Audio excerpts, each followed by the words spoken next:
tanggal 30 Januari tahun 1970 atau 51 tahun yang lalu. Sudah cukup tua ya, Iya, Mas ya. sudah tua.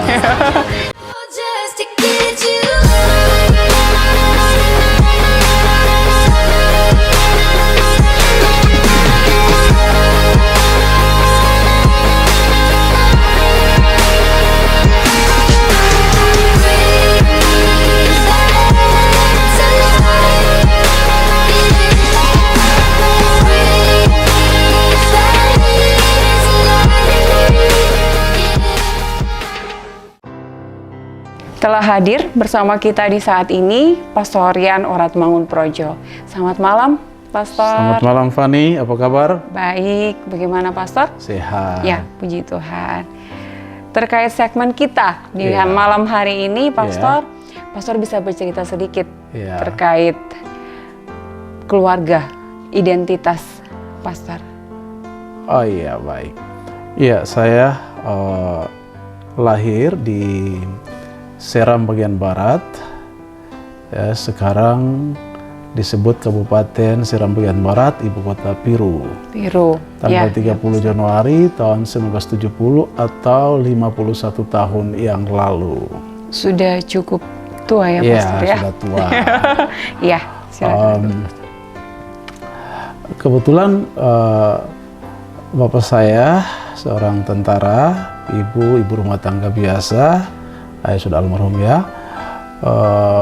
Karena tentara berpindah-pindah, dan disitulah saya dilahirkan sebagai anak yang tertua dari 7 bersaudara, 5 laki-laki dan 2 perempuan. Ya, Pastor. Oke, Pastor.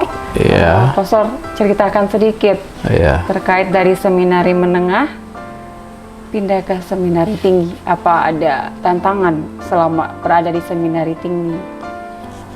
Oh iya, saya masih ingat waktu kita SMA kelas 3, kebetulan diberikan kebebasan untuk kita boleh tes ke universitas atau perguruan tinggi lainnya. Nah, waktu itu saya ikut tes di Universitas Indonesia. Dan dari sekian banyak teman-teman yang mengikuti tes itu, ada 2 orang yang lolos, saya dan seorang teman saya. Dan kami mendapat surat pengetahuan untuk harus datang ke sana, dan mungkin ada kemudahan-kemudahan untuk bisa diberikan seperti itu. Nah, dan seingat saya, teman-teman saya, guru-guru saya, juga keluarga saya memang menganjurkan ke sana gitu. Ke UI. Ya, karena kebetulan anak laki-laki yang sulung ya, Iya, Pastor. ke sana seperti itu.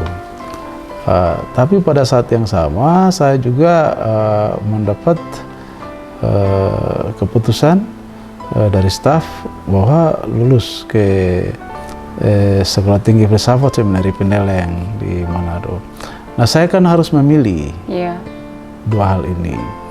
Nah, seingat saya, kebanyakan dari teman-teman mendorong saya ke UI. Seperti itu ya. Saya datang dan berdoa di kapel, Ya. dan saya memutuskan saya harus melanjutkan ke Seminari Tinggi Pineleng. Seperti itu. Memang pada situasi itu ada tekanan batin yang luar biasa ya. Iya. Konflik, harus memilih di antara 2 pilihan yang bagus sama-sama seperti itu. Tapi saya harus memilih salah satu. Ya, saya harus memilih salah satu, dan akhirnya saya harus memilih lanjut ke seminari tinggi. Itu pun belum tentu saya menjamin jadi imam. Saya pergi sekolah saja, saya lanjutkan saja, karena ada teman-teman saya yang lain, ya seperti itu. Nah, tiba di seminari tinggi, Seminari Hati Kudus Pineleng, saya selama dibina di sana hampir kurang lebih 9 tahun ya. Saya, seingat saya minta undur diri 2 kali, ya. Selama di seminari Ya, ini. ya, saya minta undur diri dari frater, gitu ya, dari calon imam. Kenapa, Pastor? Saya merasa tidak cocok lagi di situ, seperti itu ya. Iya. Saya merasa ini agak lain, lebih baik saya tadi memiliki tempat lain, ini lebih bagus, seperti gitu. Dan saya datang ke pastor, pembimbing saya, kita diskusi, beliau memberikan nasihat, seperti itu ya. Nah, saya masih ingat waktu itu Profesor Dr. Jan van Vassen MC. Ya. Ya, dia katakan sama saya begini, dia bilang ada 2 jalan.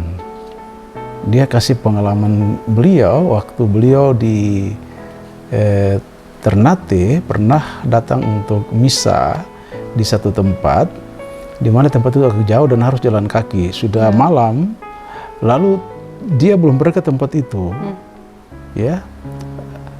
Dan ada beberapa suster yang ikut. Mereka semua belum pernah ke tempat itu. Ketika berjalan ada 2 jalan di depan, gitu. Pilih kiri atau kanan, gitu. Dan dia katakan kita jalan terus ke kanan, jalan terus. Dia mengatakan saya harus putuskan jalan terus sampai saya sungguh-sungguh sadar bahwa jalan saya keliru, saya balik, gitu ya. Dia katakan kalau sampai saya berjalan dan benar-benar tidak ketemu, saya kembali ke jalan lain, gitu. Tapi untuk sementara ini saya masih memutuskan bahwa yang saya pilih ini betul. Mereka jalan terus, jalan turun gunung, naik gunung, malam ya.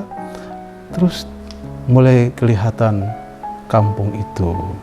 Nah, ternyata dia memutuskan jalan ini tidak keliru. Dia jalan terus sampai. Nah, dari situ lalu dia katakan sama saya, dia bilang, kamu jalan sampai kamu menemukan betul-betul keliru, pulang, jalan baik, gitu ya. Dan saya berjalan terus dan saya lalu memastikan bahwa apa yang saya pilih ini tidak keliru. Benar. Gitu ya. Dan saya bisa lanjutkan dan kemudian selesai di Sekolah Tinggi Filsafat Penerian. Lalu saya ditugaskan di Paroki Romat tahun 99 waktu itu. Kemudian 1 tahun di situ, lalu dikirim ke Ambon, di Katedral Ambon. 1 tahun untuk persiapan tabis diakon. Dan setelah dari Katedral Ambon, saya tabis di tabis di Tanah Kei. Ya, sangat luar biasa. Tabis di Tanah Kei di tempat Monsignor Johannes Ars, Taman Siara. Dengan 6 teman kami ditabiskan di situ. Nah, itulah sebabnya ketika ditabiskan di KEI, saya tamat SD di KEI, ya, saya seminar di KEI, dan saya waktu itu pradiakon di KEI. Kemudian saya ditabiskan di KEI di tanah perjanjian, saya katakan seperti itu, tanah yang berdarah Johannes Ars. Di tempat itu saya merasa benar-benar ada sukacita yang luar biasa dan merasa memiliki daerah ini. Ya, saya merasa memiliki. Nah, setelah ditabiskan di situ pada tanggal 6 Oktober tahun 2001, saya mendapat SK untuk pertama kali menjadi pastor muda di Paroki Santa Maria Assumpta Alusi. Iya. Gitu. Baik, Pastor. Kemudian Pastor setelah dari Alusi, karya pastoral berikutnya kemana lagi? Ya, saya setelah 3 tahun di situ, saya dipindahkan di Paroki Santo Ignatius Laha. Ambon ya? Ambon ya. Santo Ignatius Lanut Patimura Laha. kita lapangan udara Pattimura. Nah di situ hampir 9 tahun, dan selama di situ di Ambon saya merangkap cukup banyak. Saya menjadi Ketua Komisi Kerawang waktu itu, Ketua Komisi Justice and Peace, Ketua Komisi Imigran Perantau, dan saya menjadi anggota FKUP Provinsi Maluku, kerja di Lembaga Antar Iman untuk Kemanusiaan Maluku, dan ada beberapa kegiatan karitas yang saya terlibat dan ikut. Nah, seperti itu. Selain di paroki, juga di bidang-bidang khusus. Ya. Oke. Nah, dan setelah 9 tahun di sana, saya mendapat SK pindah ke paroki Santo Ludovicus Van di sini. Dan sekarang saya sudah masuk tahun keberapa, Pastor? 2 periode ya di sini, di Santo Ludovicus Van, dan sebentar nanti saya akan lagi bertugas di paroki Santa Maria Assumpta di Alusi. Kembali ke tempat yang 20 tahun lalu saya pernah bekerja dan berkarya di sana. Oke, baik Pastor. Semoga kedepannya Pastor senantiasa diberkati di tempat tugas yang baru, Alusi. Kemudian Pastor, yang terakhir, apa pesan dari Pastor untuk kami orang muda Katolik? Iya, memang dalam karya-karya pastoral di mana saya ditempatkan, saya ada menaruh perhatian khusus kepada orang-orang muda, karena bagi orang muda ya mereka adalah aset gereja, ya mereka adalah harta benda gereja, gitu ya. Masa depan gereja ada dalam pundak orang-orang muda Katolik saat ini. Gereja di depan menjadi bagus kalau orang muda saat ini benar-benar dia juga ya belajar untuk menjadi yang terbaik. Jadi pesan saya kepada orang muda Katolik, sadarilah bahwa Anda itu adalah aset gereja.